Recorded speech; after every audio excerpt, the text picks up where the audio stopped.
For 3 years, humanity had talked. They had negotiated, debated, pleaded, and argued.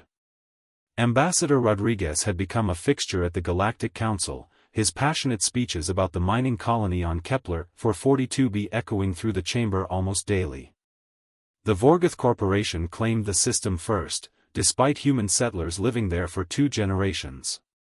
Council law favored corporate claims over colonization rights. It was legal. It was precedent. It was, the Council assured humanity, simply how things worked. Please, Rodriguez had begged during his final address. These are families. Children who've never known another home. We're not asking for much, just recognition of our presence, some protection under Council law. Chancellor Vrax had dismissed him with practiced bureaucratic sympathy.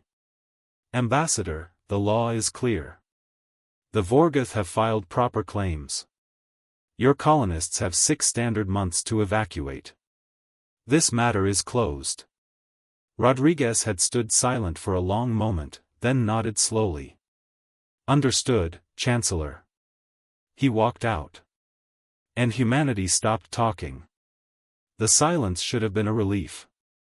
For 3 years, human representatives had flooded every council session, every subcommittee, every diplomatic channel.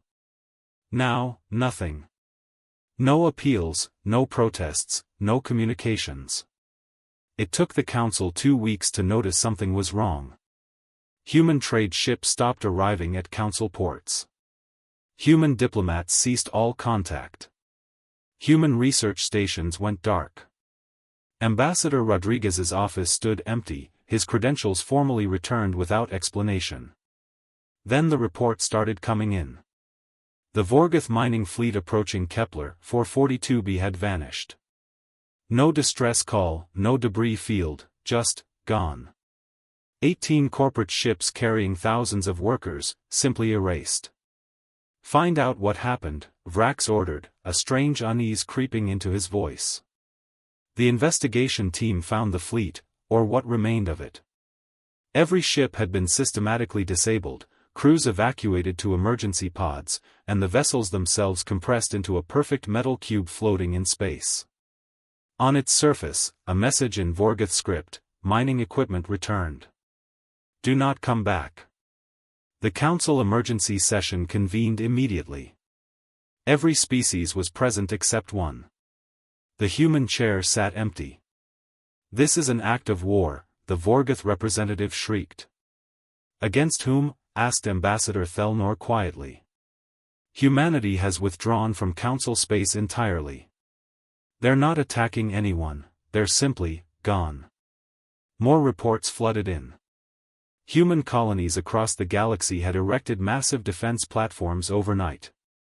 Human trade had consolidated into closed networks with non-council species. Most disturbing, human warships, designs the council had never seen before, were detected throughout independent space. How long have they been building this fleet?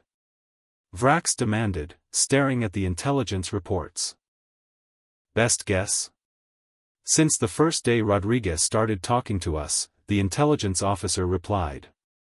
While we were congratulating ourselves on legal victories, they were preparing for this exact scenario. The council realized with creeping horror that humanity had never expected diplomacy to work. They'd talked because that's what civilized species did, because they'd wanted to give peace every possible chance. But they'd never stopped preparing for the alternative. A single message arrived at council headquarters, text only, no signature: we tried your way for 3 years. Now we do things our way. Kepler 442b is ours. Do not contest this. Do not send corporations. Do not send fleets. We are done asking for permission to exist. Chancellor Vrax stared at the message, his hands trembling. The council had dealt with angry species before, with threats and bluster and military posturing. But this cold, absolute certainty was something new. What do we do? Asked the Vorgoth representative. Vrax thought of the compressed metal cube floating in space, of the fleet that had appeared from nowhere, of 3 years of speeches that had been cover for preparation. "We leave them alone," he said quietly. "Because humanity doesn't get angry. They get quiet. And quiet humans are the most dangerous thing in the galaxy." The Council never bothered humanity again.